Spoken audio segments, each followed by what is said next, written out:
অবৈধ প্রেম, হারাম ভালোবাসা, অশ্লীল নারীর ছবি, আল্লাহর কসম কাউকে দুনিয়াতেও কোনো সুখ দেয় নাই, আর কবর আখিরাতে তো দিবেই না, দিবেই না।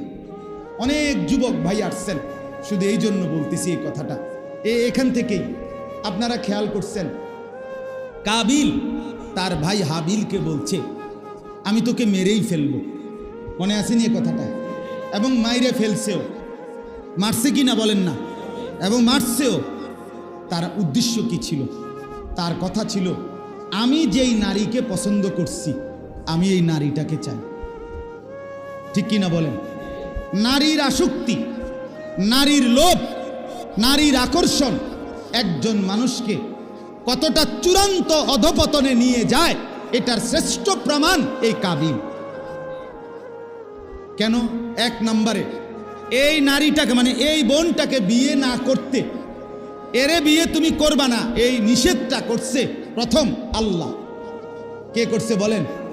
এই কাবিল বলছে আমি আল্লাহ মানি না, আমি নারী চাই। দুই, তারে এই কথাটা শুনাইছে যিনি, তিনি হলেন আদম আলাইহিস সালাম, তিনি নবী।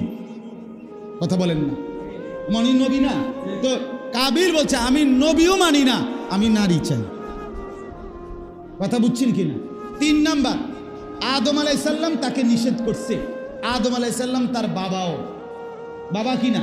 তো কাবিল বলছে আমি বাপ মানি না, আমি নারী চাই।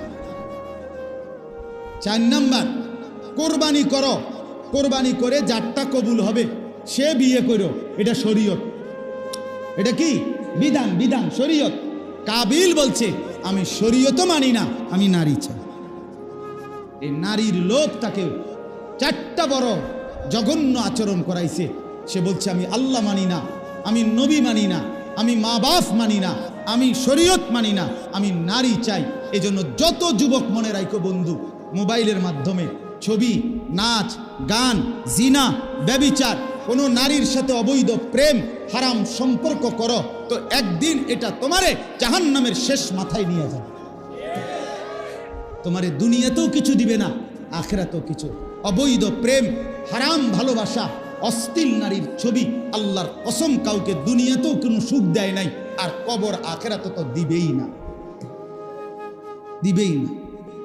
অতএব কাবিলের এই ঘটনার থেকে আমি বললাম, অন্ধ প্রেম, হারাম প্রেম একটা পর্যায়ে কোনো মানুষকে কুফরিতে নিয়ে যায়, আল্লাহকে সে ভুলে যায়, নবীকে ভুলে যায়, মা বাপকে ভুলে যায়, শরীয়তকে ভুলে যায়। অতএব দয়া করে সব যুবকের কাছে অনুরোধ, ভাইয়া আজ এই বন্ধুর কথা গ্রহণ করো, আল্লাহর ওয়াস্তে একটা নারী তোমার জীবনে দরকার, এটা আমরাও জানি, এটা আল্লাহও জানে।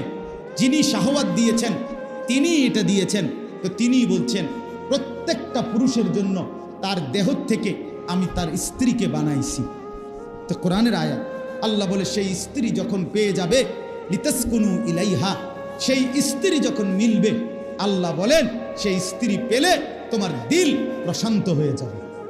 ওয়াজআলা বাইনাকুম মাওয়াদ্দাতাম ওয়া রাহমা, এবং আল্লাহ বলেন স্বামী আর স্ত্রীর মধ্যে আমি আল্লাহ নিজে ভালোবাসা এবং দয়া মায়া আমি আল্লাহ তাআলা ঢেলে দিলাম।